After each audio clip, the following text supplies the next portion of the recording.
Guys, അപ്പോൾ ഇന്ന് എൻ്റെ എൻഗേജ്മെൻറ്റാണ് ഗായ്സ്. അപ്പോൾ ഇതാണ് എൻ്റെ ഔട്ട്ഫിറ്റ്. എനിക്ക് നല്ലോണം ഇഷ്ടപ്പെട്ട്. അപ്പോൾ മേക്കപ്പൊക്കെ ചെയ്ത് സുന്ദരി എൻ്റെ സന്തോഷമാണ് ഗൈസ് നിങ്ങൾ എൻ്റെ ഈ മുഖത്ത് കാണുന്നത്. അപ്പോൾ മേക്കപ്പൊക്കെ ചെയ്യുന്നത് ചേച്ചിയാണ്. പിന്നെ ബാക്കൊക്കെ ഇതാ ഇങ്ങനെയാണ് സെറ്റാക്കി. വേറെ ഒന്നും ചെയ്തില്ല, ജസ്റ്റ് ഒന്ന് കേളതിട്ടാൽ മാത്രമേ ഉള്ളൂ. പിന്നെ ലെസിൻ്റെ ഈ വിളക്കൊക്കെ കൊടുത്ത് നമ്മൾ കുറച്ച് പോസൊക്കെ ചെയ്ത് നേരെ പോയത് ഫോട്ടോ എടുക്കാനാണ് ഗായ്സ്. അപ്പോൾ അച്ഛൻ്റെ ഹോട്ടലിലാണ് നമ്മൾ പോകുന്നത്.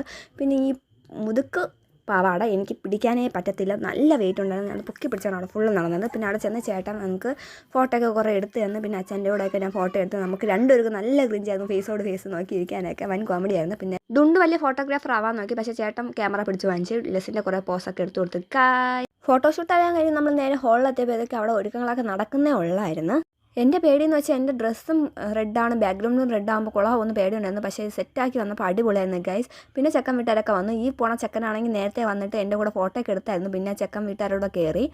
അങ്ങനെ ഗൈസ് നമ്മൾ കാത്തിരുന്ന സുബലഭ നിമിഷത്തിന് ഇനി കുറച്ച് മണിക്കൂറുകൾ മാത്രം, മണിക്കൂറല്ല മിനിറ്റുകൾ മാത്രം. അപ്പോൾ അച്ഛനും അമ്മയും കൂടെ അവിടെ എല്ലാം കൂടെ സെറ്റാക്കുമായിരുന്നു.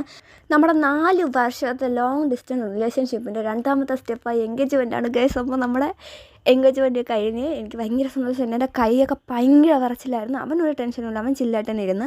പക്ഷേ എൻ്റെ കൈയൊക്കെ ഭയങ്കര വിറച്ചില്ല. എനിക്ക് അറിയണം, എനിക്ക് സന്തോഷം കൊണ്ട് എനിക്കിപ്പോഴും എന്ത് പറയണമെന്ന് പറഞ്ഞാൽ എനിക്ക് ഭയങ്കര സന്തോഷമായി. നമ്മുടെ വീട്ടുകാർ രണ്ടും നമ്മൾ അക്സെപ്റ്റ് ചെയ്തു. അങ്ങനെ നമ്മുടെ എൻഗേജ്മെൻറ്റ് കഴിഞ്ഞ് കായ്സ് ഇനി ഇവ എൻ്റെ തടവിലാണ്, ഞാൻ ഇനി ഇവനെ കൊല്ല ചെയ്യും കായ്സ്. അങ്ങനെ ലാസ്റ്റ് പന്തലിൽ കയറി നമ്മൾ സദ്യ കഴിച്ചു ഗായ്സ്. പിന്നെ അവരെയും പറഞ്ഞു വിട്ടു. അപ്പോൾ അത്രയ്ക്കുള്ളൂ ഗായ്സ്. Bye bye.